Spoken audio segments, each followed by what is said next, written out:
ธัมมังอภิปูชยามิอิมินาสการเรนะสังฆังอภิปูชยามิอะระหังสัมมาสัมพุทโธภควาพุทธังภควันตังอภิวาเทมิสวากขาโตภควตาธัมโมธัมมังนัมสสามิสุปฏิปันโนภควโตสาวกสังโฆสังฆังนามามิอาราธนาธรรมพร้อมกันนะคะพระมาจโลกาทิปติสหัมปติกาดอัญชลีอันทิวารังอาญาจตาสันติทัสันตาปาราชาคจาติกาเทเสตุธรรมังอนุกรรมปิมังปัจจังท้าวสามบดีพรหมเป็นบรมในพรหมาทรงฤทธิ์ที่ศักดากว่าบริษัททุกหมู่พรหมน้อมหันนามัสการประดิษฐานหน้าที่สมควรแล้วจึงบังคมจุลีบาทพระสัมมาขอพรอันประเสริฐวาระเลิศมโหฬารปวงสัตว์โลกากิเลสน้อยก็ยังมีขอองค์พระจอมปราดสู่ธรรมานั้นรู้จีโปรดปวงประชานีท่านจงโปรดแสดงธรรมนิมนต์ท่านเจ้าข้าผู้ปรีชาอันเลิศล้ำโปรดแสดงพระสัจธรรมเทศนาและว่าทีเพื่อให้สำลิดผลแก่ปวงชนบรรดามีสู่สุขเกษมศรีสมดังเจตนาเทินอิธานิตัสสะภะคะวะโตอะระหะโตสัมมาสัมพุทธัสสะปรินิพพานโตปัฏฐายะอัฏฐสัทธยุตตระปัญจสตาธิกานิเทเวสังวัชระสหัสสานิอติกันตานิปัจจุปันนการวเสนะอาสานหะตติยังทินังวาระวเสนะปนะคารุวารูโหติเอวังตัสสะภะคะวะโตปรินิพพานาศาสนายุการะคณนาสัลลักเขตภาอิโตปรังสังกัจจังธรรมโมโสตโพสุภมัสดุพระพุทธศาสนายุการนับจำเดิมแต่วันเสด็จดับขันธปรินิพพานแห่งองค์สมเด็จพระผู้มีพระภาคอรหันตสัมมาสัมพุทธเจ้าพระองค์นั้นบัดนี้ล่วงแล้วได้2,568 พระวสาปัจจุบันสมัยอาสาฬหสุรทินที่3วันนี้วันพฤหัสบดีเป็นปัจจุบันวาลพระพุทธศาสนายุการนับจำเดิมแต่วันเสด็จดับขันธปรินิพพานแห่งพระองค์สมเด็จ พระผู้มีพระภาคพระองค์นั้นมีในอันพุทธศาสนิกชนบริษัททั้งหลายจะพึงกำหนดนับด้วยประการชนี้เบื้องหน้าแต่นี้ขอจงตั้งสมณาหารจิตควางธรรมภาสิทธิ์ดังจะแสดงณบัดนี้โดยเคารพเทินนะโมตัสสะภะคะวะโตอะระหะโตสัมมาสัมพุทธัสสะนะโมตัสสะภะคะวะโตอะระหะโตสัมมาสัมพุทธัสสะนะโมตัสสะภะคะวะโตอะระหะโตสัมมาสัมพุทธัสสะสัพพปาปัสสะกรนังกุศลสูปสัมปทาสจิตตะปริโยทปนังเอตังพุทธานาสาสนันติณบัดนี้ท่านสาธุชนพุทธบริษัทจะได้ฟังพระธรรมเทศนาตามการอันสมควรดังที่พระพุทธเจ้าตรัสว่าการฟังธรรมตามการเป็นมงคลอันสูงสุดในการที่จิตฟุ้งซ่านและรำคาญหรือถูกอกุศลวิตกเป็นต้นอย่างใดอย่างหนึ่งครอบงำการฟังธรรมเพื่อบรรเทาวิตกเหล่านั้นได้เพราะฉะนั้นการฟังธรรมตามการจึงชื่อว่าเป็นมงคล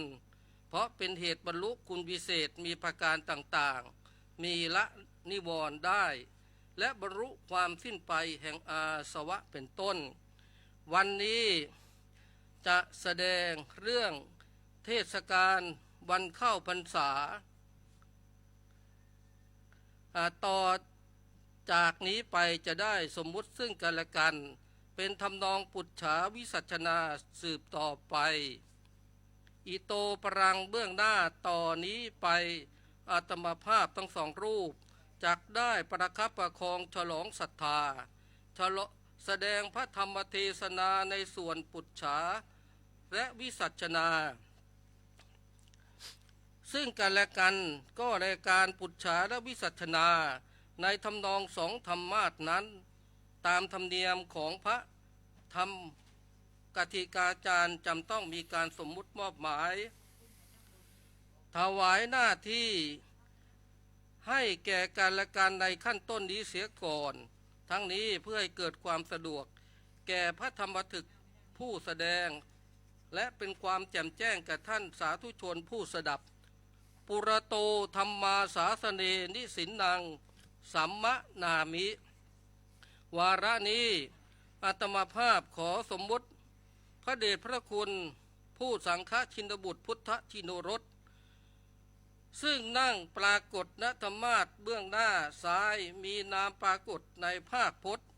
พระพุทธศาสนาว่าพระมหาพงศธรธรรมพานีปรริญญาธรรม6 ประโยคดุษฎีบัณฑิตวัดนิมมานารดีกรุงเทพขอสมมุติมอบหมายถวายตำแหน่งให้พระคุณเจ้าท่านมหาพงศธรรับหน้าที่เป็นพระสกวาทยาจารย์มีหน้าที่ในการตั้งหัวข้อขึ้นถามปัญหาไปตามลำดับสยะเมวาหังอัตตานังสัมมนามิส่วนอาตมาภาพยังเป็นผู้มีความรู้น้อยด้อยด้วยความสามารถจึงขอโอกาสสมมุติสมัญญาตนเป็นผู้รับหน้าที่ในตำแหน่งแห่งพระปรวาทยาจารย์มีหน้าที่ในการวิสัชนาอธิบายขยายปัญหาธรรมนั้นๆตัดสมาสาธโวเพราะฉะนั้นขอท่านสาธุชนพุทธบริษัทอุบาสกอุบาสิกาวัดพระเชตุพนผู้มีใจบุญจงได้ตั้งโสตประสาทของท่านให้เป็นประหนึ่งว่าภาชนะทองคอยรองรับพระสัทธรรมเทศนาเพื่อให้เกิดธรรมสวนานิสงส์ตรงความมุ่งหมาย5 ประการคือ 1. ได้ความรู้ใหม่คือได้ฟังสิ่งอย่างที่ไม่เคยฟัง 2. ได้วิจัยเรื่องเก่าคือสิ่งเคยได้ฟังแล้วแต่ยังไม่เข้าใจชัดย่อมเข้าใจสิ่งนั้นชัด 3. ได้บรรเทากังขาคือความบรรเทาความสงสัยเสียได้ 4. ได้พัฒนาความคิดคือความเห็นให้ถูกต้องได้และประการที่ 5. จิตของผู้ฟังย่อมผ่องใสเยือกเย็นฉะนั้นพันเตสกวาจาริยะขอพระเดชพระคุณพระสังฆชินบุตรพุทธชินรสผู้ได้รับสมมุติสมัญญาจงได้ดำเนินเนื้อความตามบุรพประโยคถาเริ่มแจกแจงแสดงพระสัทธรรมเทศนาเพื่อประดับปัญญาบารมีสร้างเสริมกุศลบุญยราศีในธรรมสมนามัยและเพิ่มพูนกำลังใจในสัมมาปฏิบัติแด่ท่านสาธุชนพุทธบริษัทสืบไปก็มีณการณบัดนี้นะโมตัสสะภะคะวะโตอะระหะโตสัมมาสัมพุทธัสสะนะโมตัสสะภะคะวะโตอะระหะโตสัมมาสัมพุทธัสสะนะโมตัสสะภะคะวะโตอะระหะโตสัมมาสัมพุทธัสสะอัฏฐโคประวาทาจริโยระโหคโตสัตถุธัมมังวิจินันโตเตสุธัมเมสุกังขังอุปัฏฐเปตวานอัตตนังวิสัชเชตุงอสโกนโตเยนะประวาทาจริโยเตนุปสังกมิอุปสังกมิตวาวันทนังกตวานอัฏฐปัญหังปุจฉติติณบัดนี้อัตมภาพผู้ได้รับการสมมุติจากท่านพระสังฆชินบุตรพุทธชิโนรสซึ่งนั่งปรากฏณอยู่ธรรมาสน์เบื้องขวาอันพระเดชพระคุณรูปนั้นมีสมัญญานามปรากฏในภาคพจน์พระพุทธศาสนาว่าท่านอาจารย์พระครูศรีปัญญาวิเทศแห่งวัดพระเชตุพนวิมลมังคลารามราชวรมหาวิหารท่านได้แสดงอานิสงสกถาพรรณนาอานิสงส์ของการฟังธรรมเริ่มตั้งแต่ต้นจนจบปริโยสารด้วยสำนวนโวหารที่สละสลวยมากด้วยสาระจังหวะดีลีลางามใจความก็กระชับเป็นที่จับจิตสะกิดใจท่านสาธุชนผู้ฟัง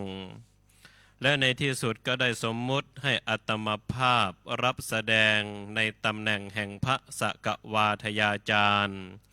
เป็นประธานในการเทศนา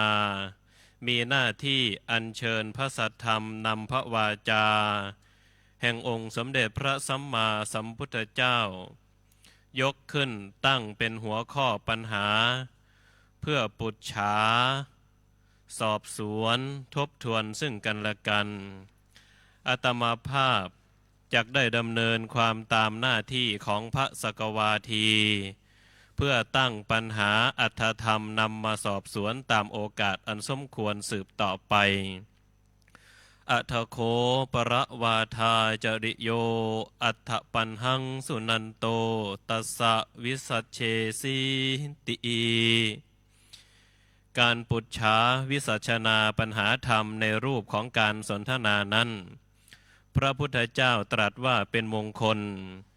ดังมีพระบาลีว่าธรรมสากฉาเอตัมมังครมุตตมังการสนทนาธรรมเป็นมงคลประการหนึ่งและพระพุทธองค์ตรัสไว้อีกว่ากาเรนะธรรมสวนังเอตัมมังครมุตตมัง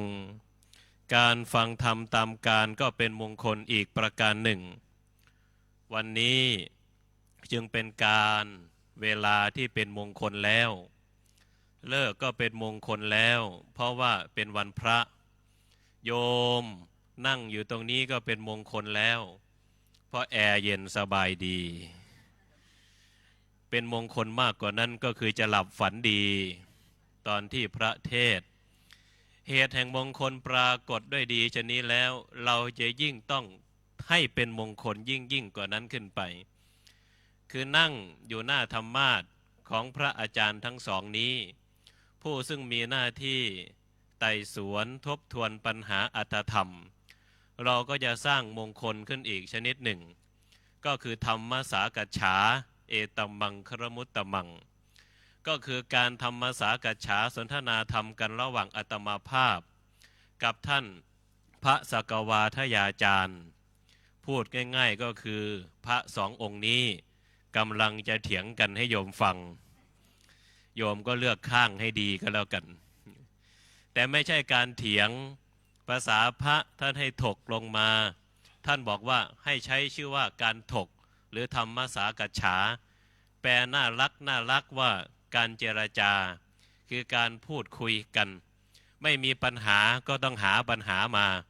อยู่เฉยๆอยู่ดีๆไม่ว่าต้องมีปัญหาชีวิตที่มีปัญหาจึงจะมีที่ไปข้างหน้าถ้าชีวิตไม่มีปัญหาปัญญาไม่เกิดท่านกล่าวว่ามารไม่มีบารมีไม่เกิดถ้าไม่มีชูชกพระเวสสันดรไม่ได้ทำมหาทานถ้าไม่มีพญามารพระพุทธเจ้าไม่ตรัสรู้และวันนี้ก็เช่นกันถ้าไม่มีพระอาจารย์ผมก็ไม่มีปัญหาดังนั้นเมื่อพระอาจารย์นั่งอยู่ตรงนี้ผมจึงต้องมีปัญหาพระอาจารย์ครับขอมีปัญหาสักเรื่องครับก็มาวันนี้ก็ท่านอาจารย์ก็มาสู่สำนักก็คงจะสบายดีนะคงสบายดีนะด้วยบารมีของวัดพระเชตุพนวิมลมังคลารามตอนนี้ผมหนาวเลยครับหนาวไม่เป็นหวัดไม่ติดเขาเรียกอะไรนะปัจจุบัน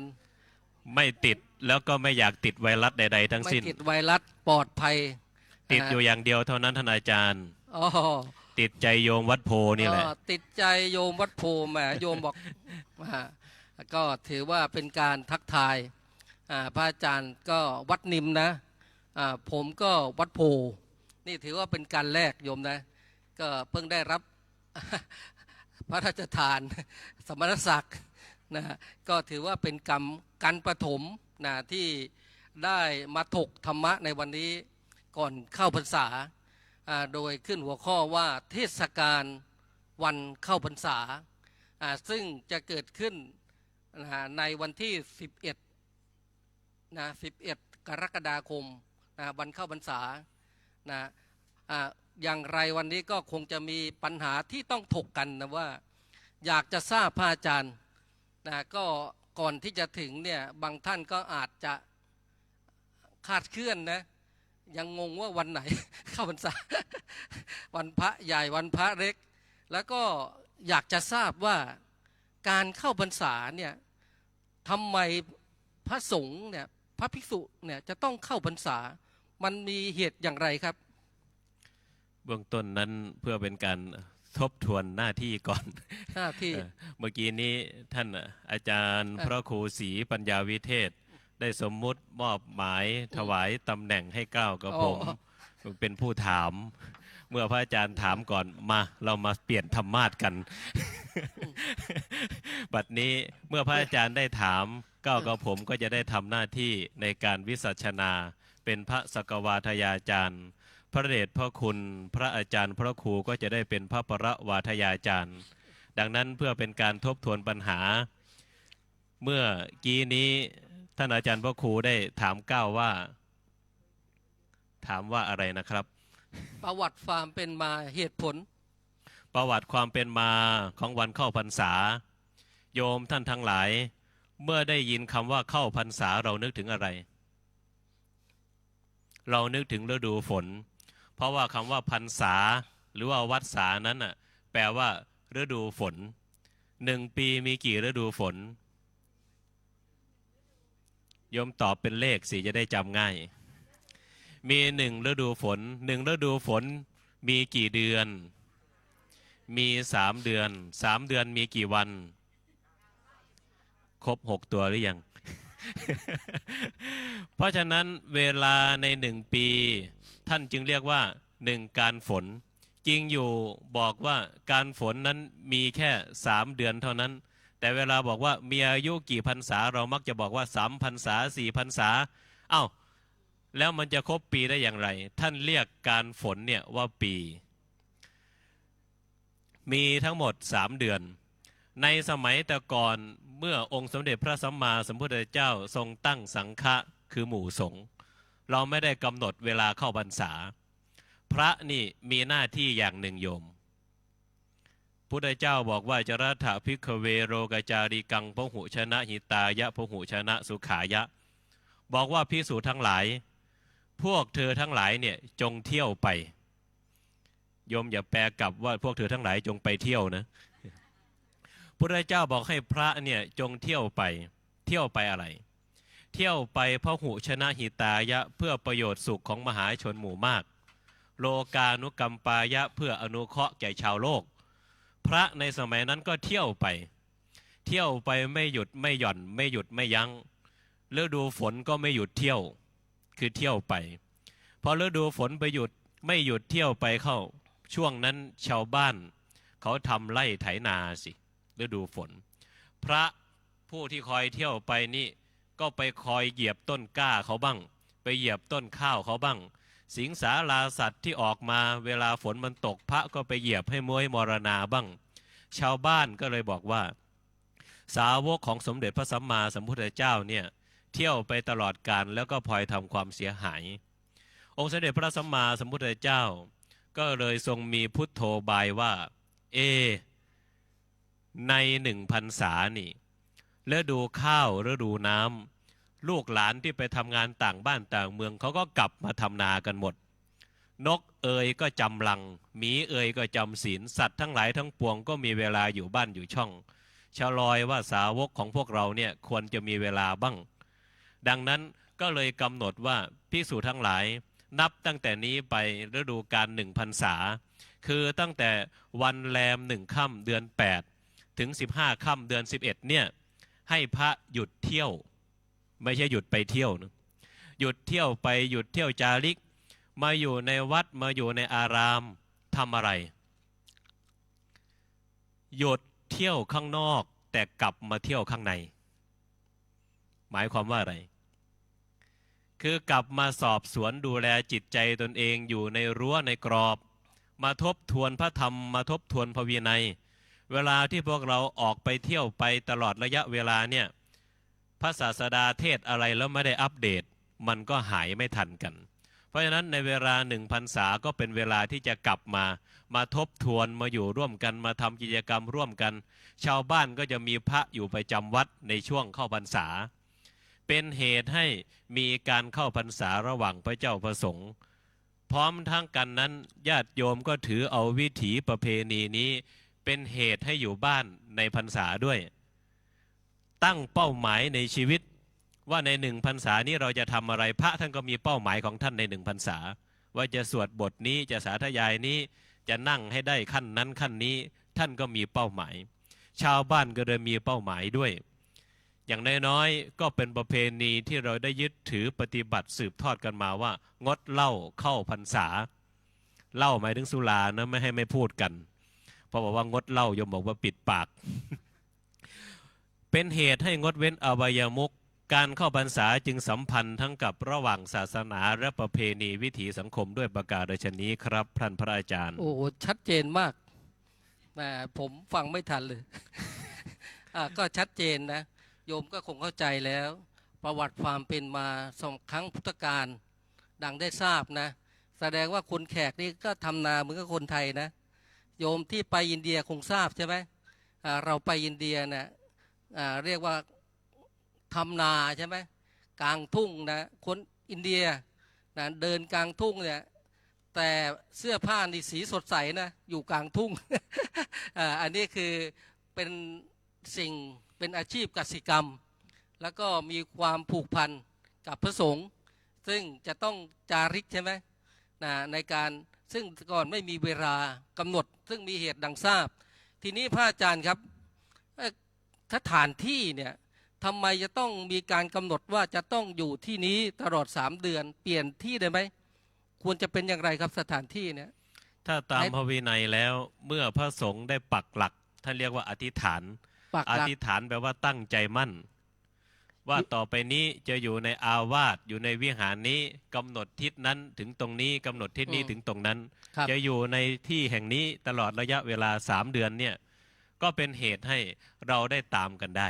ต้องอธิษฐานยังไงครับคำอธิษฐาน ถ้าเป็นพระท่านก็จะบอกว่า อิมังเตมาสังวัดสังอุเปมิ อิมังเตมาสังวัดสังอุเปมิ เตมาสังก็หมายถึงไตรมาส เตมาสะก็หมายถึงไตรมาสะ คือตลอดระยะเวลา3 เดือนเนี่ยอุเปมิเนี่ยข้าพเจ้าจะเข้าจำพรรษาอยู่ในที่นี้ หมอผีเอาคาถานี้ไปใช้สะกดวิญญาณ อ๋ออ๋อ เออ อิมัตสมิงอาวาเส อิมัสมิงอาวาเสอิ อิ มัง มัง เต เต มา มา สัง สังวัดสังอุเปมิ ครับ ใน อ๋อ อาวาสนี้ แต่บางองค์เนี่ยมีวินัยที่เข้มมากกว่านั้นครับท่านพระอาจารย์ ครับ เอาวิหารเลยไม่ใช่เอาอาวาสอาวาสนี่กว้างกว่า วิหารนี่ย่อเป็นหลัง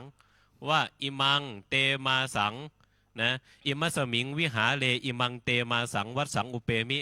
ในตลอดระยะเวลา3 เดือนเนี่ยข้าพเจ้าจะอยู่ในวิหารนี้เท่านั้นเนี่ยอย่างนี้ก็จะมีข้อกำหนดที่แคบมากขึ้นกว่ายิ่งกว่านั้นอีกทำไมยิ่งแคบยิ่งถือว่าเป็นความเข่ง เพราะว่าอะไร ยิ่งกว้างใจยิ่งใส่ ยิ่งแคบใจยิ่งโฟกัส เหมือนเรานั่งหลับตาทำสมาธิกับลืมตาทำสมาธิโยมว่าอย่างไหนเป็นสมาธิเร็วกว่า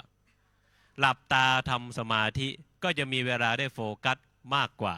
ได้เพ่งเล็งได้เห็นได้ประจักษ์มากกว่า เพราะฉะนั้นการกำหนดสถานที่จึงทำให้พระมีใจตั้งมั่น ในการที่จะตัดปริโภทว่าสถานที่ข้างนอกนั้นสิ่งนั้นจะเป็นอย่างนี้สิ่งนี้จะเป็นอย่างนั้น เราก็จะมีเวลาเข้ามาดูแลข้างในเยอะมากขึ้น ดังนี้จึงเป็นที่มาของการจำพรรษาและอธิษฐานธรรมครับผม ชัดเจน ทีนี้พระอาจารย์อยู่วัดนิมมารดีนะผมอยู่วัดโพ ครับ เวลาอาจารย์อธิษฐานข้าพรรษานี่วัดโพหรือวัดนิม วัดนิมครั วั บ ดนิมนะ ไม่ใช่วัดโพ วัดหรือว่า ผมยู่ วัดโพชเมตตา แต่ทีนี้ แต่ทีนี้ตอนอรุณจะขึ้นเนี่ยตอนรักษาพรรษาใช่ไหมอาจารย์ ครับ มันยังไงครับหมายว่าอาจารย์อธิษฐานวัดนิม ผมอธิษฐานวัดโพเนี่ยผมไปสว่างวัดนิมได้ไหมป ไม่ รับอ ได้ รุณไม่ได้เหรอ ครับผม ถ้าได้เนี่ยก็ต่อเมื่อเป็นสัตตาหกรณียะเท่านั้น โยมเคยได้ยินคำว่าพระรับอรุณไหม รับอรุณอย่างไรครับ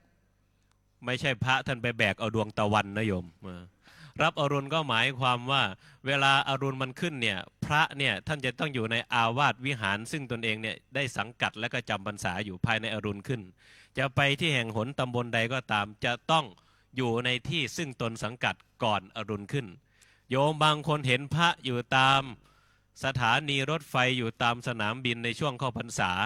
โพยไปแล้วว่าพระพวกนี้เป็นพระไม่มีพรรษา หารู้ไหมว่าองค์สมเด็จพระสัมมาสัมพุทธเจ้า ทรงมีพระบรมพุทธานุญาตไว้อยู่ ว่าในกรณีที่เร่งด่วนสำคัญจำเป็นเนี่ยให้ไปพักแรมที่อื่นได้ แต่ว่าไม่เกิน7 วัน ท่านเรียกว่าสัตตาหกรณียะ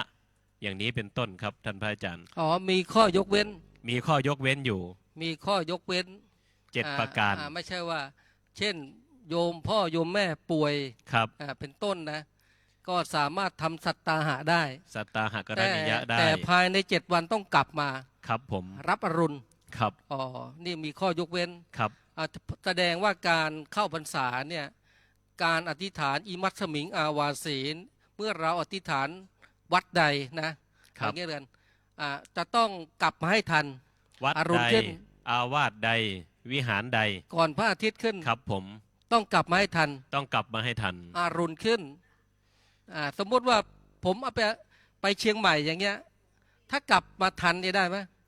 ไปเชียงใหม่แล้วกลับมาทันเนี่ย หมายว่าทันอรุณขึ้น มารับอรุณทันเนี่ยได้ครับ ได้นะเครื่องบินถ้าตกเครื่องมัน ขาดภาษา ถ้าตกเครื่องก็ไม่ต้องกลับ หมาย แล้วครั ว่า บ ต้องกลับมาให้ทัน กลับมาก็ไม่ต้องเข้าวัด มัน จอง ก็ดู ศาลา ที่ ได้ เงื่อน เลย ไขสมัย เช่นอธิษฐานพาราณสีใช่ไหม ครับ แต่ต้องกลับไปกบิลพัสอย่างเงี้ยไปทำภารกิจแต่ต้องกลับมาให้ทันใช่ ค ไหม รับผม อันนี้สำคัญนะครับ เรียกว่าต้องใช้ความสามารถ ครั แล้ บ วกัน แต่ถ้าเหลือวิสัยมีข้อยกเว้นใช่ไหมอาจารย์ มีข้อยกเว้น ทำสัตตาหะมันมีเหตุต่างๆอันนี้การเป็นธรรมเนียมนะโยมนะไม่ใช่ว่าอธิษฐานไปเลยนะโยมนะ อ้าวอธิษฐานวัดโพไปอยู่วัดนิมด้วยนะ ตอนเช้าไปจัด โยมเนี่ยก็ควรอธิษฐานครับท่านพระ อ อา ธิษ จาร ฐาน ย์ ด้วย โดยเฉพาะคนมีครอบมีครัวเนี่ยจะ โอ้ กลับบ้านก่อนพระอาทิตย์ตกดินนี่ต้องอธิษฐาน โอ้ เพราะว่าจะทำให้บ้านเย็น โอ้สำคัญเอ่อเอ่อ อันเนี้ยใช้ร่วมกันได้ โอ้อันนี้สำคัญนะครับ ทีนี้พูดถึงว่าการเข้าพรรษาดังที่เราได้ทราบ มันก็เป็นเขาเรียกว่าพุทธบัญญัติใช่ไหมพระ เป็น อาจารย์ พุทธบัญญัติเป็นพุทธา ดัง นุ ที่ ญา เรา ต ก่อให้เกิดประโยชน์ดังที่ทราบ ทีนี้ในแต่ละวัดเนี่ยประเพณีก็คล้ายๆกันนะพระอาจารย์นะครับ ทีนี้เรามาพูดถึงว่า เช่นวัดโพก็จะเกิดขึ้นวัดพระอาจารย์เนี่ยหลังจากก่อนที่จะเข้าพรรษาเนี่ยมันมีพิธีกรรมอะไรครับ ส่วนมากชาวพุทธเราเนี่ย ก่อน ที่จะต้องทำ ครับผมก่อนที่จะเข้าพรรษาเนี่ยพระท่านเรียกว่าพิธีอธิษฐานสามีจิกรรม คือคนที่จะมาอยู่ร่วมกันเนี่ยจะต้องตกลงกันก่อนว่าตลอดระยะเวลา3 เดือนเนี่ยเราจะอยู่กันแบบนี้ เหมือนคนในครอบในครัวนี่แหละเราอยู่ด้วยกัน5 คนตลอดระยะเวลา3 เดือนเนี่ยเราจะอยู่กันอย่างนี้ ตกลงปรงใจทำสามีจิกรรมขอขมาซึ่งกันและกันชำระข้อที่เราได้ล่วงละเมิดบาดหมางซึ่งกันและกัน อยู่ด้วยกันแล้วก็ทำกิจกรรมร่วมกันตลอดระยะเวลา3 เดือน ท่านเรียกว่าการอธิษฐานพรรษาอุปะ แปลว่าน้อมเข้าไป เมื่อการตกลงกันเกิดขึ้นแล้ว การสร้างกติการ่วมกันเกิดขึ้นแล้วพรรษานั้นจึงจะเกิดความราบรื่น มันไม่ใช่เฉพาะสังคมสงฆ์ครับท่านพระอาจารย์ สังคมใดก็ตาม ไม่มีการวางกติกา ไม่มีการวางเงื่อนไข ต่างคนต่างอยู่ต่างคนต่างล่วงลูกกัน อย่างนี้ก็จะเกิดความบากหมางกัน โยมถ้ามองสังคมพระไม่ออก ให้มองสังคมบ้านเรา อยู่ด้วยกันลูกกับพ่อไม่คุยกัน แม่กับพ่อไม่คุยกันทำอะไรล่วงเกินกันโดยที่พวกเรารู้เท่าไม่ถึงการบ้านโยมเนี่ยเย็นหรือร้อน มันก็เกิดความเร่าร้อนพรรษาซึ่งเป็นหน้าฝนแท้ๆก็ไม่มีความเย็น เพราะฉะนั้นการขอขมากัน การตกลงกัน การคุยกันคือกาเรณธรรมสวนะหรือว่ากาเรณธรรมสากัจฉาคุยกันตามธรรมเนี่ยจึงเป็นเรื่องที่ควรทำก่อนวันเข้าพรรษาตกลงปรงใจกัน ข้อนี้เป็นประเพณีทั้งวิถีไทยแล้วก็วิถีพุทธครับพระอาจารย์ ทีนี้ก็อยากทราบสงสัยทำไมจะต้องมีการหล่อเทียน มีถวายผ้ามันเป็นมีความเป็นมาอย่างไรครับ ข้อ ประ นี้ เพณีห มี ล่อเทียน 2 ส่วน ประเพณีหล่อเทียนเนี่ยเป็นที่นิยมในบ้านเรา แต่ประเพณีถวายผ้าเนี่ยเป็นที่นิยมทั่วไป เพราะว่าในสมัยก่อนเวลาพระมาอยู่รวมกันเนี่ยไม่มีไฟไม่มีฟืนเนี่ยไม่มีไฟฟ้าไม่ได้เสียค่าไฟเหมือนเขาวัดบางวัด ขออภัย พระท่านใช้อะไรล่ะท่านก็ใช้เทียนในการทำวัดสวดมนต์ร่วมกัน ใช้เท่าไหร่ตลอดระยะเวลา3 เดือนนั้นไฟไม่จุดไฟไม่ดับเลย จุดตลอดระยะเวลาอ่านหนังสืออ่านหนังหาพระบางวัดอย่างเช่นวัดโพเนี่ยมีพระเยอะก็ต้องใช้ไฟเยอะต้องใช้ฟืนเยอะต้องใช้เทียนเยอะในสมัยโบราณที่ไม่มีไฟ เพราะฉะนั้นการถวายเทียนจึงเป็นเหตุให้เชื่อมโยงระหว่างชาวบ้านกับชาววัดด้วยกันเพราะว่าอะไรเพราะว่าชาวบ้านเนี่ยก็จะสนับสนุนให้พระเนี่ยได้ศึกษาพระธรรมก็ถวายไฟถวายตะเกียงถวายเทียนเนี่ยให้พระได้ใช้ตลอดพรรษาทำไมอ่ะเพราะว่าอะไรเพราะลูกเขาก็มาบวชอยู่ตรงนั้นศึกษาเล่าเรียนทั้งพรรษาก็เป็นการเชื่อมโยงวัดบ้านเขาด้วยกันนี่เป็นประเพณีถวายเทียนสืบตั้งแต่นั้นมาบัดนี้มีหลอดไฟแล้วบางคนก็ถวายหลอดไฟมันง่ายดีแต่เทียนก็ยังเป็นประเพณีอยู่เพราะมีการจุดบูชาอยู่ส่วนการถวายผ้าอาบน้ำฝนนั้นสืบเนื่องมาจากว่าในสมัยพระพุทธกาลพอช่วงเข้าหน้าฝนผ้าอาบน้ำร่วมกันสมัยก่อนผ้านี่หายาก เรามีผ้าแค่3 ผืนมีแค่จีวรอุตราสงฆ์อันตรวาสก3 ชิ้นเท่านั้นอันไหนที่พระพุทธเจ้าไม่อนุญาตถือว่าเป็นการมากวันหนึ่งนางวิสาขามาวัดมาเข้าเฝ้าพระพุทธเจ้าไปเจอพระอาบน้ำฝนโทงไม่ใส่อะไรเลยเพราะว่าผ้าสบงก็จะเปียกไม่ได้ผ้าจีวรก็จะเปียกไม่ได้พระท่านก็อาบน้ำกันแบบเปลือยกายนางวิสาขาเห็นแล้วเกิดความสลดหดหู่ก็เลยทูลขอองค์สมเด็จพระสัมมาสัมพุทธเจ้าว่าให้อนุญาตผ้าอาบน้ำฝนได้ไหมตั้งแต่นั้นมาก็เป็นธรรมเนียมว่าในช่วงเข้าพรรษามีการถวายผ้าอาบน้ำฝนให้กับพระสืบทอดมาตั้งแต่ตรงนั้นบัดนี้พระจำเป็นต้องใช้ผ้าอาบน้ำฝนหรือไม่แต่ว่าประเพณีทำไมยังต้องรักษาไว้เพราะเป็นเหตุให้เราได้สืบเนื่องแล้วก็มีความสัมพันธ์เข้าไปหานางวิสาขามีความสัมพันธ์เข้าไปหาพระพุทธเจ้าเช่นถ้าไม่มีการถวายผ้าอาบน้ำฝนอยู่เลยเรื่องนี้ก็จะหายไปแต่พอมีการถวายผ้าอาบน้ำฝนพอลูกพอหลานถามเข้าเราก็เล่าเรื่องสาวไปหานางวิสาขาต้นแบบของอุบาสิกาเล่าเรื่องสาวไปหาพระพุทธเจ้าเล่าเรื่องสาวไปหาพระอริยสงฆ์การถวายผ้าอาบน้ำฝนจึงไม่ใช่แค่การถวายผ้าให้พระได้อาบน้ำแต่เป็นการสร้างความสัมพันธ์ของเราระหว่างผู้ที่ล่วงลับไปแล้วในอดีตซึ่งเป็นผู้ที่มีอุปการะทั้งแก่พระศาสนาและโดยเฉพาะอย่างยิ่งพ่อของเราที่ตายไปแม่ของเราที่ตายไปเวลาเรานึกถึงท่านเราทำอะไรล่ะเราก็ทำความดีระลึกนึกถึงบูชาบุญท่านบูชาคุณท่านก็เป็นเหตุให้แม่ของเรานั้นไม่ตายไปซะเลยพ่อเราไม่ตายไปซะเลยแต่ว่าเรายังมีความสัมพันธ์กับคุณพ่อคุณแม่รวมทั้งบุพเปตชนที่พวกเรารำลึกนึกถึงอย่างถ้าพระอาจารย์ไม่ถามผมก็ไม่เล่าถ้าพระอาจารย์เล่าปุ๊บผมก็สาวไปหานู่น 2,000 กว่าปีที่แล้วพาโยมย้อนเวลากลับไปเนี่ยโยมบางคนก็ย้อนไปก่อนผมแล้วโอ้ก็ฟังแล้วก็ชัดเจนนะคุณโยมแสดงว่าสมัยครั้งพุทธกาลเนี่ยเรายังไม่มีหลอดไฟฟ้าใช่ไหมอาจารย์ไม่มีแน่นอนไม่มีไฟฉายนะครับเพิ่งมี ก็สมัยนั้นแบบโบราณนะก็ถือว่าอยู่แบบวิถีโบราณใช้เทียนใช่ไหมขี้ผึ้งนะเขาเรียกว่าประทีปชาวบ้านก็คงจะเหมือนเช่นกันนะโยมนะใช้ใต้ใช้ตะเกียงใช้โคม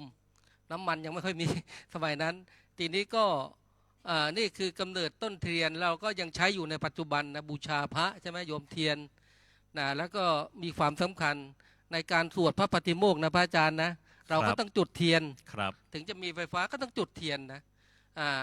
เพื่อเป็นเขาเรียกอะไรสืบทอดนะประเพณีท่านเรียกว่าทั้งจุดใช้แล้วก็จุดบูชาจุดบูชาด้วยจุดใช้นะเวลาดูหนังสือดังได้กล่าวนะก็ต้องใช้เทียนนี่นะเรียกว่าเทียนเนี่ยก็คือแสงสว่างโยมก็นิยมนำต้นเทียนมาถวายใช่ไหมอาจารย์ครับแล้วก็ประการที่สองดังที่ทราบก็คือเรื่องผ้าอาบน้ำฝนนะก็ที่ได้ใช้อยู่เนี่ยเพราะเป็นเขาเรียกคุณงามความดีนะของแม่นางวิสาขาถ้าไม่ขอเนี่ยคงจะไม่ได้ใช้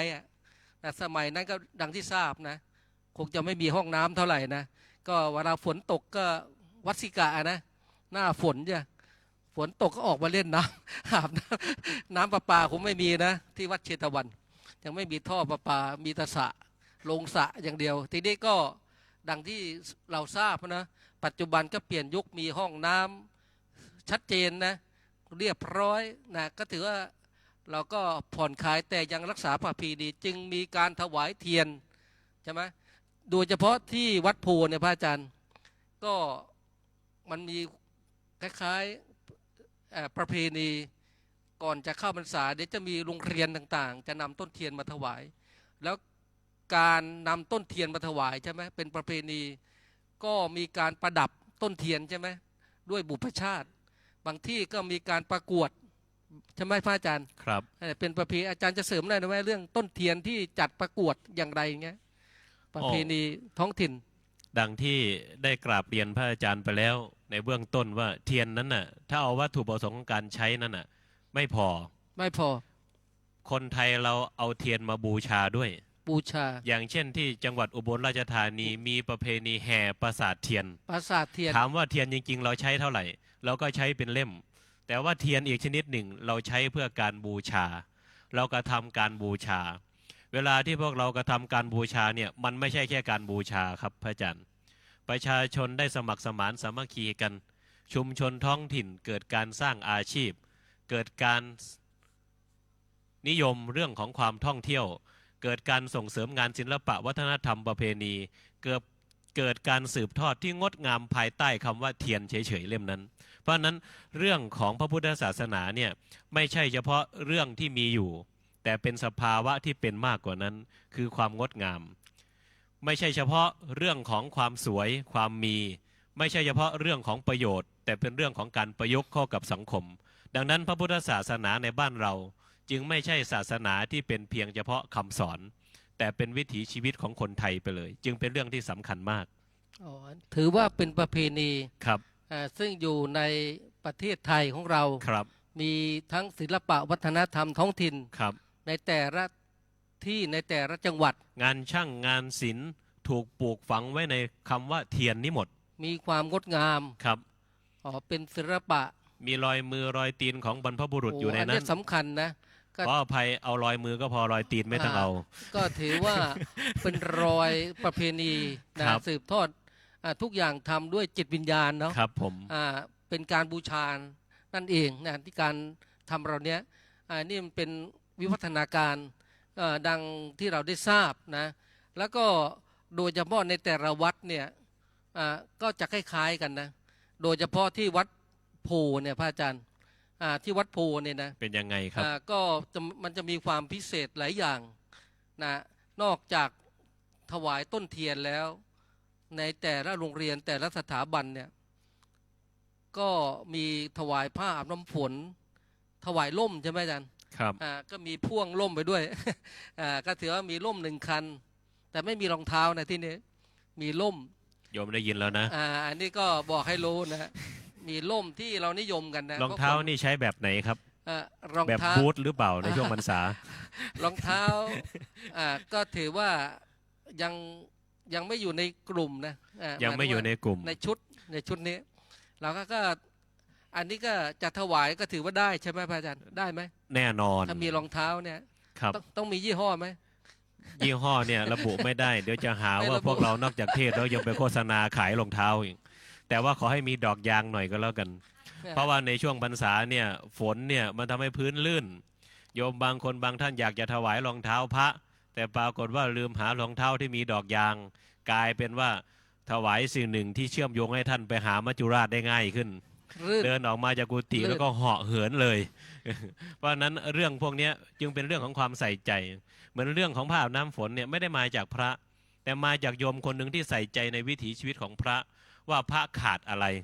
ควรที่จะหาอะไรมาให้ ตอนเย็นมาวัดเอาอะไรมา ตอนกลางวันมาวัดเอาอะไร ตอนเช้าไปวัดนี่เอาอะไรไป นางจึงชื่อว่าเป็นตุจฉหัตถานคตบุพาแปลว่าผู้ไม่เคยไปวัดมือเปล่า นางวิสาขาเนี่ยเวลามาวัดก่อนเที่ยงก็จะเอาของเคี้ยวของฉันมา พอเวลามาวัดหลังเที่ยงก็จะนำน้ำหัตถบาลมา แต่พอเวลามาวัดช่วงพบค่ำช่วงเย็นเนี่ยก็จะนำเภสัชชะมา คือยารักษาโรคอาหารเสริมให้พระ ท่านจะคอยดูอยู่เสมอว่าพระเนี่ยขาดอะไร วัดนี่ขาดอะไร เรื่องอาบน้ำฝนเนี่ยจึงเป็นเรื่องของการสะท้อนความเอาใจใส่ของพระพุทธศาสนา ที่ประชาชนมีต่อพระในสมัยนั้น ว่าฉันเนี่ยในฐานะที่เป็นชาวบ้านเป็นอุบาสิกาเป็นอุบาสกเนี่ยดูซิว่าจะช่วยวัดยังไง ตอนนี้โอ้เข้าหน้าฝนแล้วหลังคารั่ว ขอมุงหลังคาหน่อย โอ้เข้าหน้าฝนแล้ว ตรงนี้มันจะแฉะ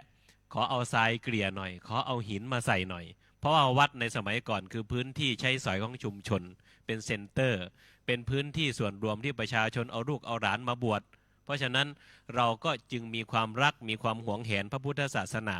เพราะศาสนากับวิถีชีวิตเป็นอันเดียวกันในสมัยนั้น บัดนี้ก็ยังคงเป็นอยู่ แต่ด้วยยุคสมัยที่เปลี่ยนไปก็ทำให้พวกเราห่างวัดมากขึ้น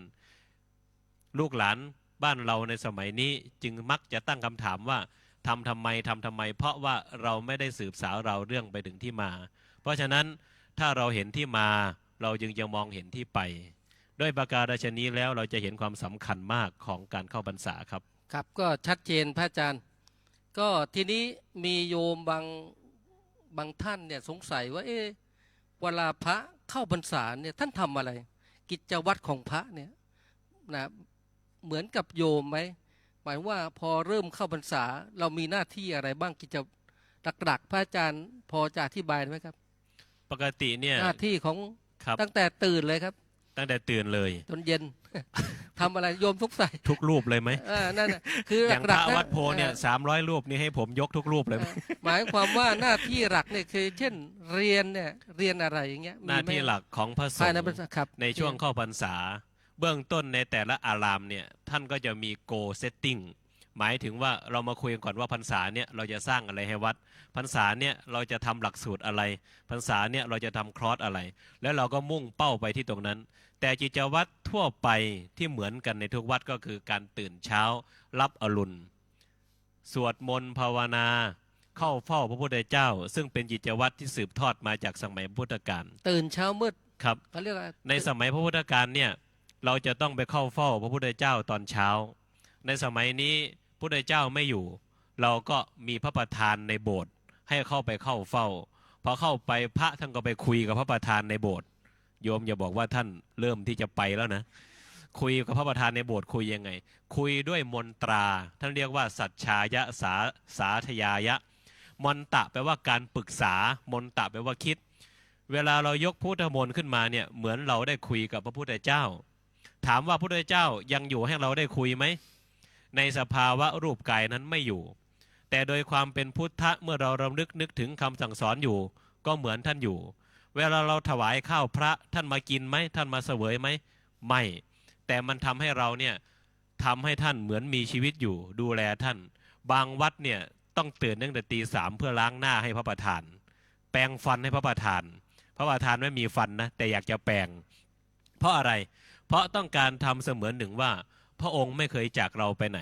มีการกวาดวิหารลานเจดีย์พอพระอาทิตย์ตกดินปุ๊บต้องไล่คนออกจากเขตพุทธาวาสให้หมดเพราะว่าไม่ให้รบกวนพระพุทธเจ้าถามว่าท่านอยู่ให้รบกวนไหมท่านก็ไม่ได้อยู่ให้รบกวนแต่พวกเรานึกถึงท่านเลยทำให้ท่านเนี่ยเหมือนยังมีชีวิตอยู่เราก็เข้าเฝ้าทุกเช้าทุกเย็นทบทวนมนตราคำสั่งสอนวัดไหนมีการปฏิบัติธรรมในพรรษานั้นก็ปฏิบัติธรรมวัดไหนมีคอร์สภาวนามีคอร์สส่งเสริมการศึกษาเอาเฉพาะหัวเรื่องเอาละพรรษานี้เราจะคุยเรื่องพระวินัยเราก็มุ่งพระวินัยทั้งหมดพรรษานี้เราจะคุยเรื่องสุตตันตะเรื่องอภิธรรมะแล้วก็มุ่งไปเรื่องนั้นหรือว่าจะแบ่งเป็นเดือนละปิฎกพรรษาหนึ่งมี3เดือนเดือนนี้คุยเรื่องพระวินัยทั้งเดือนเดือนที่2คุยเรื่องพระสูตรทั้งเดือนเดือนที่3คุยเรื่องพระอภิธรรมทั้งเดือนแต่ละวัดก็จะมีโกอย่างนั้นโยมก็ลองตั้งเป้าหมายดูใน1พรรษาเนี่ย3เดือนเนี่ยเดือนแรกเราจะทำอะไรเดือนแรกเราจะลดน้ำหนัก5กิโลเนี่ยเดือนที่2 5กิโลเดือนที่3 5กิโลออกพรรษาโยมก็เข้าโรงพยาบาลพอดีเป็นโรคขาดสารอาหารตั้งเป้าหมายไว้พระสงฆ์องค์ข้าเจ้าท่านมีเป้าโยมในฐานะเป็นพุทธศาสนิกชนอย่าไปน้อยหน้าพระนะเพราะว่าเราเนี่ยเป็นพุทธบริษัทเหมือนกันภิกษุภิกษุณีอุบาสกอุบาสิกาเราไม่มีอะไรจะแข่งกันนอกจากกุศลธรรมมาลองดูซิว่าระหว่างพระที่บวชอยู่นั้นกับเราผู้ไม่ได้บวชใครจะทำกุศลได้มากกว่ากันเนี่ยแบบเนี้ยอาตมาว่าสร้างสรรค์ในพรรษาเนี่ยเราหาเรื่องทำกันแบบเนี้ย ครับพระอาจารย์อันนี้ก็ถือว่าเป็นกิจวัตรแทบทุกวัดคุณโยมหลังจากเข้าพรรษาเนี่ยตลอด3เดือนการเรียนปริยัติธรรมเนี่ยโดยเฉพาะพระนวกะใช่ไหมอาจารย์ครับพระที่บวชใหม่เขาเรียกพระนวกะต้องเรียนศึกษาธรรมะมีพระอาจารย์สอนเรียกว่าพระใหม่แล้วก็พระที่บวชอยู่ประจำนะก็คือเรียนบาลีนะอันนี้คือการศึกษาหลักๆนะการเรียนบาลีเรียนปริยัติธรรมถือว่าเป็นหน้าที่ของพระสงฆ์ แล้วก็ในช่วงตื่นนอนก็จะเคาะระฆังนะโบราณต้องใช้ระฆังนะโยมนะแต่ไม่ตีกลองนะโยมนะตีกลองนี่ฉันนะโยมถ้า5 โมงต้องตีกลองใช่ไหมกลองเพลนแต่ถ้าเคาะระฆังในที่นี่เขามีเวลาก่อนจะทำกิจวัตรเฉพาะที่วัดผมนะอาจารย์ ครับ เช่นตอนเช้าเนี่ยสวดมนต์9 นาฬิกาเนี่ย8 นาฬิกาต้องตีระฆังแล้วก็ตอนเย็น17 นาฬิกาทำวัดเย็น4 โมง16 นาฬิกาต้องตีระฆังตอนค่ำก็เช่นกันเช้ามืดสวดมนต์ตี 5ที่วัดโพคุณโยมตี 4ก็เคาะระฆังใช้ระฆังแบบครั้งพุทธกาลนี่รักษาประเพณีปัจจุบันเราใช้นาฬิกาโยมนะนี่คือส่วนตัว นี่ก็ไม่ว่ากันนะก็ถือว่าเราก็ยังรักษาประเพณีกันอยู่นะทำจนถึงออกพรรษานี่ก็เป็นกิจวัตรของพระสงฆ์ดังที่โยมว่าพระทำอะไรกันนะนอกจากเรียนเนี่ยต้องทำวัดหวาดวัดสำคัญนะโยมนะเป็นเขาเรียกว่าเป็นหน้าที่ของพระการหวาดวัดการทำวัดลงอุโบสถเป็นต้นเนี่ยแม้แต่บิณฑบาตเช่นกันนะนี่ก็ถือว่าเป็นหน้าที่หลักของพระนะที่จะต้องปฏิบัติทุกรูปนะส่วนก็มีข้อยกเว้นนี่คือภายในพรรษาส่วนออกพรรษาก็อีกส่วนหนึ่งนะก็มีพุทธบัญญัตินะว่าจะทำอะไรนะเป็นต้นทีนี้อาจารย์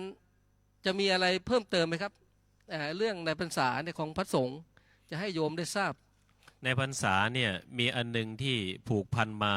กับสังคมไทยเรื่องของการตีคล้องตีกลองแล้วก็ตีระฆังถ้าสมัยนี้คอนโดล้อมรอบวัดก็ไม่แน่ว่าอาจจะมีการร้องเรียนวัดก็ได้บางวัด แต่ว่าในสมัยก่อนนั้นน่ะในสมัยก่อนนั้นสัญญาณที่ออกจากวัดเนี่ยมันคือสัญญาณส่วนกลางถ้ากลางวันเนี่ยเราตีคล้องกับตีระฆังเราก็เรียกว่าโมง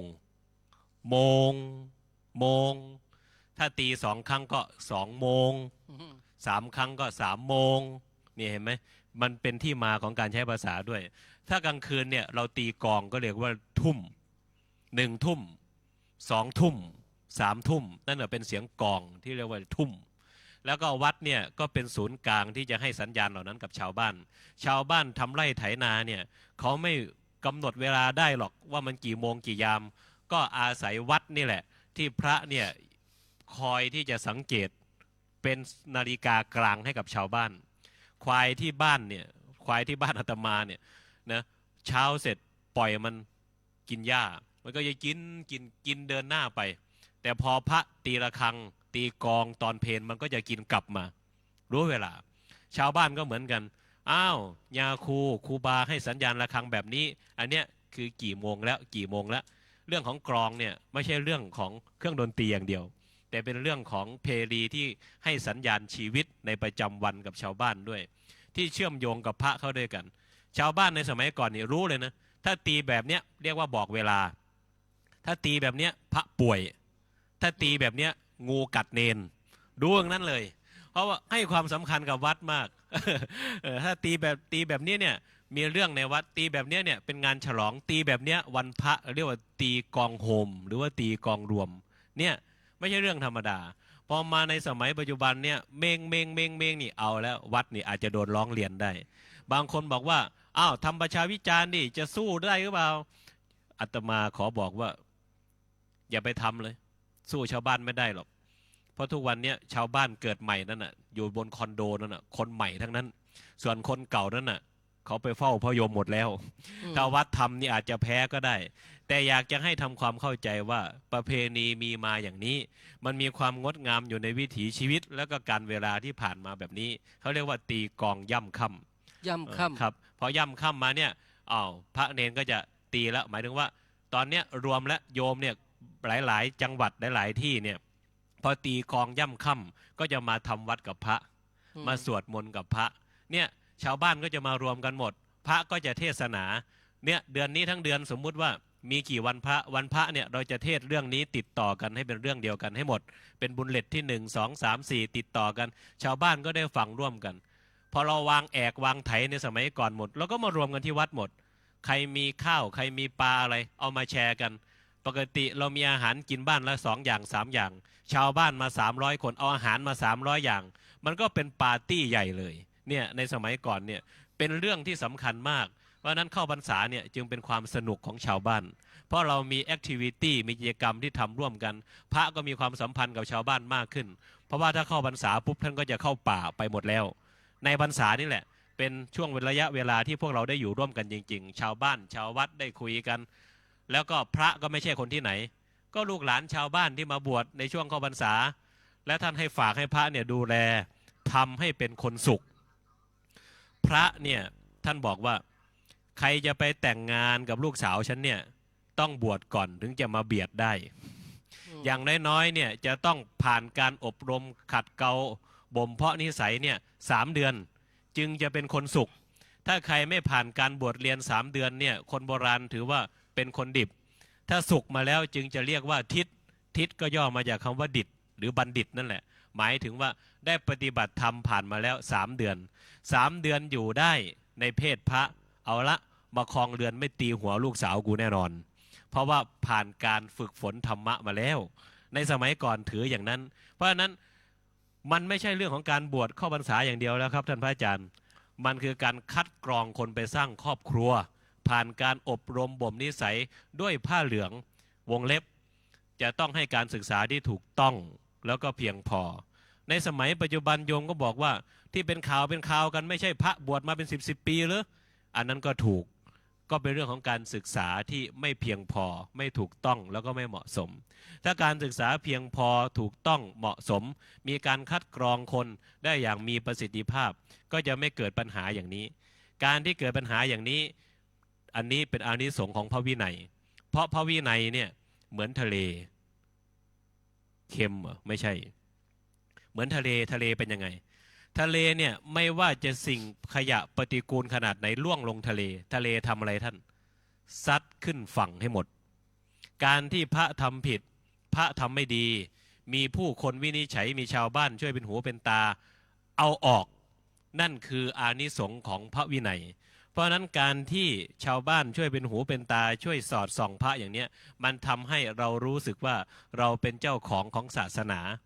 แต่เราจะต้องเข้าไปติเตียนเข้าไปให้คุณให้โทษแบบความเป็นกัลยาณมิตรบางคนเข้าไปปรามาสเข้าไปประทุษร้ายอันนี้ระวังเพราะบางครั้งเราตำหนิพระนั้นน่ะรวมพระพุทธเจ้ารวมพระสังฆเจ้าที่มีมาตั้งแต่อดีตหรือที่จะเป็นไปในอนาคตไปกระทบคุณของพระอรหันต์เข้าไปกระทบคุณของพระอริยเจ้าเข้าเป็นบาปเสียเปล่าท่านจึงบอกว่าเรื่องพระนั้นน่ะไม่วิจารณ์เป็นดีแต่ช่วยกันเป็นที่สุดแทนที่เราจะมองว่าพระไม่ดีทำไมเราไม่มองว่าไอ้ลูกหลานเราที่เข้ามาอยู่ในวัดเนี่ยมันไม่ดีและเราต้องเอาออกไปส่วนคนดีเราก็สนับสนุนให้อยู่อย่างเช่นท่านพระอาจารย์พระครูศรีปัญญาวิเทศเนี่ยต้องสนับสนุนท่านเพราะว่าเวลาเราวิจารณ์พระปุ๊บพระดีๆหลายรูปก็เสียขวัญเสียกำลังใจเพราะอะไรท่านเพราะเราไม่มองว่าพระเป็นส่วนหนึ่งของสังคมเราไม่มองว่าเป็นลูกเป็นหลานถ้าเรามองว่าเป็นลูกเป็นหลานศาสนาเป็นบ้านเราก็ช่วยกันดูแลฟูมฟักรักษาอบรมตักเตือนกันลูกหลานเราทำไม่ดีเราฆ่าไหมไม่ฆ่าเราสอนกันอบรมกันพร่ำบ่นปรารถนาว่าเขาจะต้องเป็นคนดีเขาต้องเป็นคนดีเนี่ยพรรษาเป็นเรื่องของการพัฒนาครับก็ฟังดูก็แจ่มแจ้งชัดเจนนะเช่นกันดังที่โยมได้ฟังว่าในพรรษาเนี่ยสิ่งที่ประโยชน์จะเกิดขึ้นเนี่ยไม่ใช่เฉพาะชาวบ้านหรือญาติโยมเท่านั้นแม้แต่นักบวชผู้ที่เข้ามาบวชเนี่ยก็ถือว่าเข้ามาศึกษาอบรมด้านศีลธรรมเวลาศึกไปครองคฤหัสถ์ก็มีวิถีแบบศีลธรรมใช่ไหมเรียกว่ามีวิถีคือมีธรรมะในการครองเรือนนั่นเองนะอยู่ด้วยธรรมะแล้วก็ในพรรษานี้ก็ถือว่ามีคุณประโยชน์อย่างยิ่งดังที่ทราบประโยชน์เกื้อกูลทั้งชาวบ้านนะดังที่กล่าวพระจะต้องอยู่จำพรรษาเพื่ออย่างน้อยก็เป็นการพักผ่อนในตลอดเวลาเรียกว่า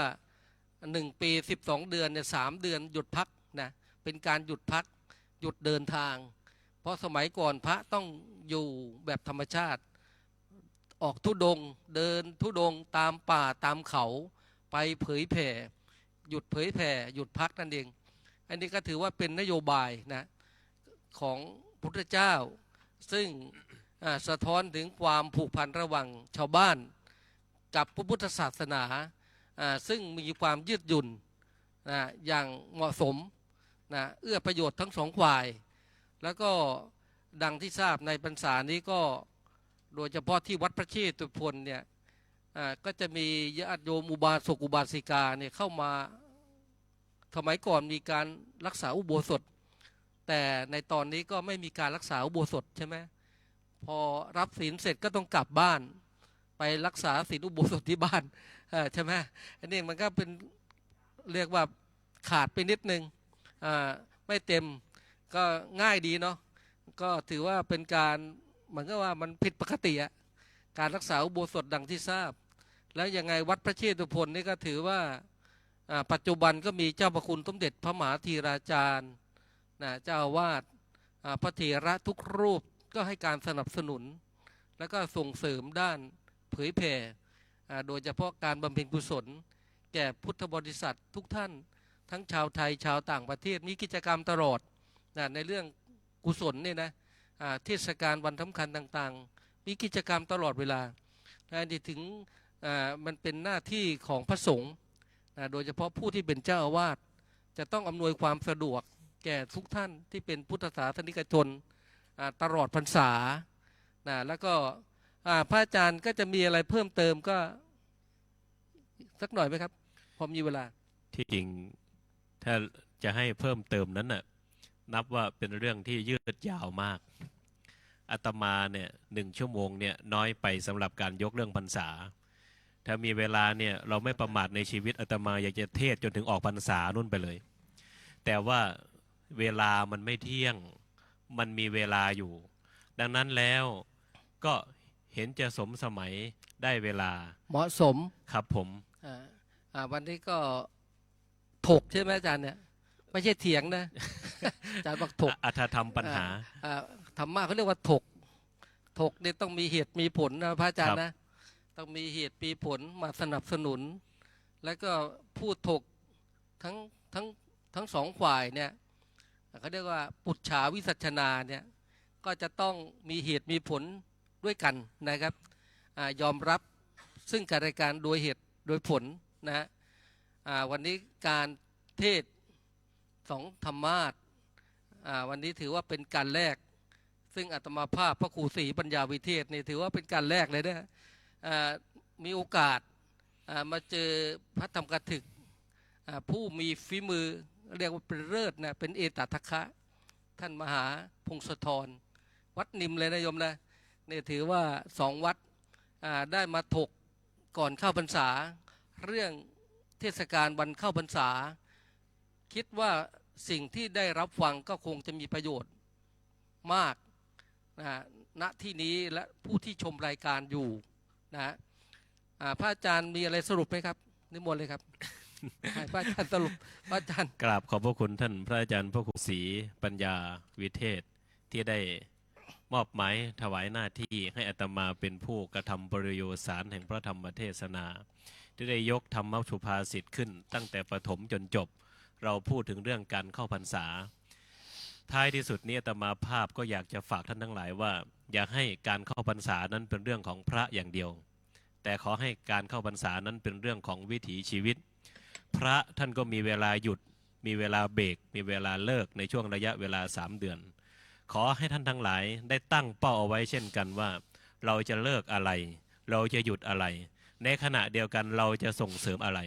ดังพุทธสุภาษิตที่ท่านพระอาจารย์ได้ยกโอวาทปาติโมกข์ขึ้นมาแสดงว่าสัพพปาปะสะอากรนัง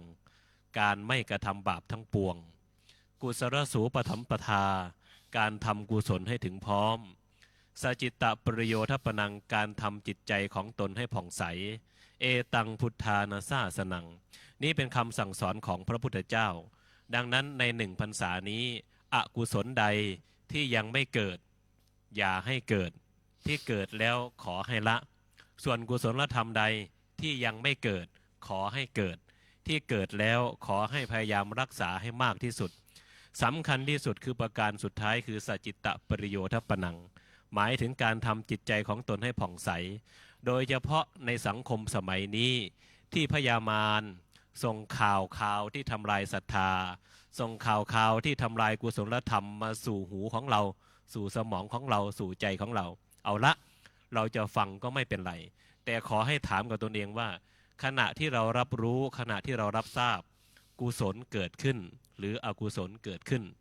การตำหนิจับผิดคนอื่นถึงแม้ว่าเขาจะผิดจริงหรือไม่ผิดแต่ก็เป็นการทำใจของเรานั่นแหละให้เศร้าหมองลงไปด้วยพยามารนั้นพยายามเล็งช่องอยู่เสมอว่าจะทำอย่างไรให้ศาสนานั้นเสื่อมจะทำอย่างไรให้พุทธศาสนิกชนนั้นแตกแยกการที่พวกเรารับรู้รับทราบอย่างนี้ก็จะเห็นได้ว่ามีคนหลายคนนั้นผู้ที่ไม่มีศรัทธาก็ทำให้ไม่มีศรัทธายิ่งขึ้นผู้ที่มีศรัทธาก็เสื่อมเสียศรัทธาซะผู้ที่ไม่เคยให้ทานก็ยิ่งไม่ให้ผู้ที่ให้ก็ยิ่งเสื่อมคลายจากทานการเป็นเช่นนี้จึงเห็นว่าอกุศลเกิดขึ้นเยอะกว่าเข้าทางของพยามารดังนั้นการที่เราจะดูการที่เราจะรู้การที่เราจะเห็นขอให้ยกจิตขึ้นให้สูงว่าสัจจิตะปริโยทปนังสัจจิตะปริโยทปนังเราจะต้องมีใจที่เป็นกลางไม่งอนแง่นไม่คลอนแคลนโดยเอาพระพุทธพระธรรมพระสงฆ์นั้นเป็นสรณะอย่าได้เอาผู้อื่นเป็นสรณะเลยพระพุทธเจ้านั่นแหละเป็นสรณะอันสูงสุดพระธรรมนั่นแหละเป็นสรณะอันสูงสุดพระสงฆ์นั่นแหละเป็นสรณะอันสูงสุดยึดเอาสรณะเป็นที่พึ่งอย่างนี้แล้วหนักแน่นหวั่นไหวไม่คลอนแคลนพยามารหาช่องไม่ได้เชื่อว่าพระพุทธศาสนาจะนำพาสันติสุขให้เกิดขึ้นกับโลกมนุษย์พร้อมทั้งเทวโลกตลอดทั้งสังคมโลกอย่างยิ่งสืบไปแสดงพระธรรมเทศนามาก็สมสมัยได้เวลาเสร็จแล้วก่อนที่จะยุติลงอาตมาภาพขออ้างเอาคุณอำนาจของพระศรีรัตนตรัยคือคุณของพระพุทธเจ้าคุณของพระธรรมเจ้าคุณของพระสังฆเจ้าบุญบารมีของคณะสงฆ์วัดพระเชตุพนวิมลมังคลารามอันมีเจ้าประคุณสมเด็จพระมหาธีราจารย์เจ้าอาวาสเป็นประธานได้นำพาคณะสงฆ์ทั้งสิ้นทั้งปวงสั่งสมอบรมมาในส่วนที่เป็นกุศลธรรมขอให้มารวมกันเป็นตบะเป็นเดชะเป็นภรวะปัจจัยเป็นอุปนิสัยตามส่งดลให้ท่านทั้งหลายเจริญด้วยจตุตริพิธพรชัยทั้ง4ประการมีอายุขอให้ท่านทั้งหลายมีอายุมั่นขวัญยืนวันนะขอให้ท่านทั้งหลายมีผิวพรรณผ่องใสสุขะขอให้ท่านทั้งหลายมีความสุขกายสุขใจพละขอให้ท่านทั้งหลายมีอนามัยแข็งแรงสมบูรณ์แม้นว่าปรารถนาสิ่งหนึ่งประการใดที่เป็นไปโดยชอบประกอบไปด้วยธรรมแล้วไซแม้นว่าไม่เหลือวิสัยที่มนุษย์จะพึงได้ก็ขอให้จงพันสำเร็จทุกประการอาตมาภาพทั้งสองแสดงพระธรรมเทศนาประคับประคองฉลองศรัทธาท่านทั้งหลายมาก็เห็นสมควรแก่เวลาเสร็จแล้วแม้นว่าขาดตกบกพร่องจากอัฏฐโวหารบัณฑิตประเพณีนิยมประการหนึ่งประการใดแล้วไซขออย่าให้ได้เป็นเวรภัยในอาตมาภาพทั้งสองผู้มีสติปัญญาน้อย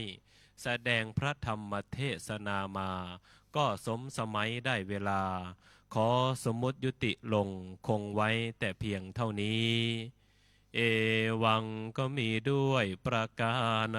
ฉะนี้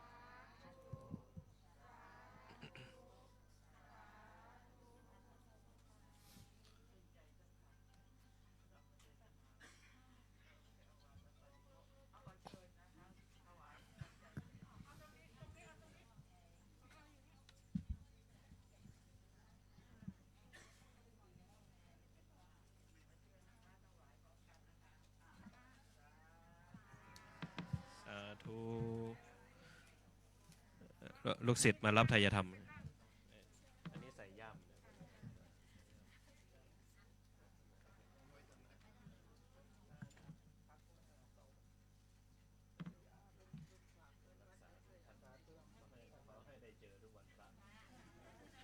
อย่าได้หนีจากกันไปไหน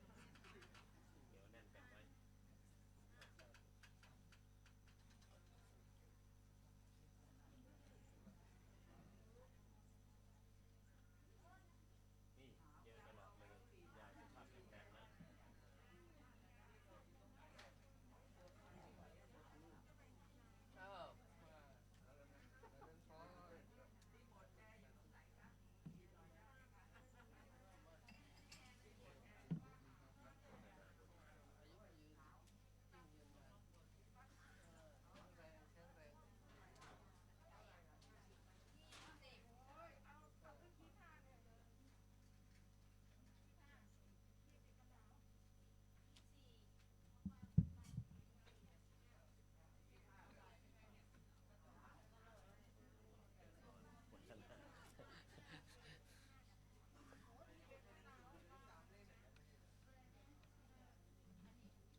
คุณโยมรับพร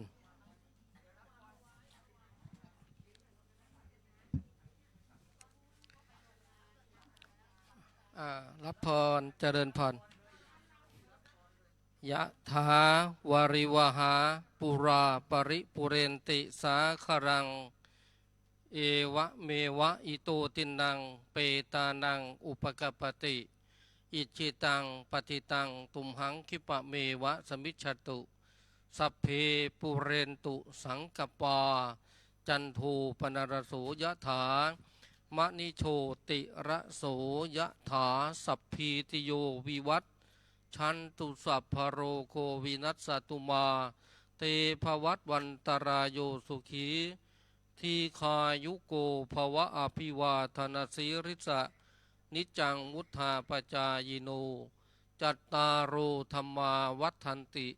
อายุวันโนสุขังพระลัง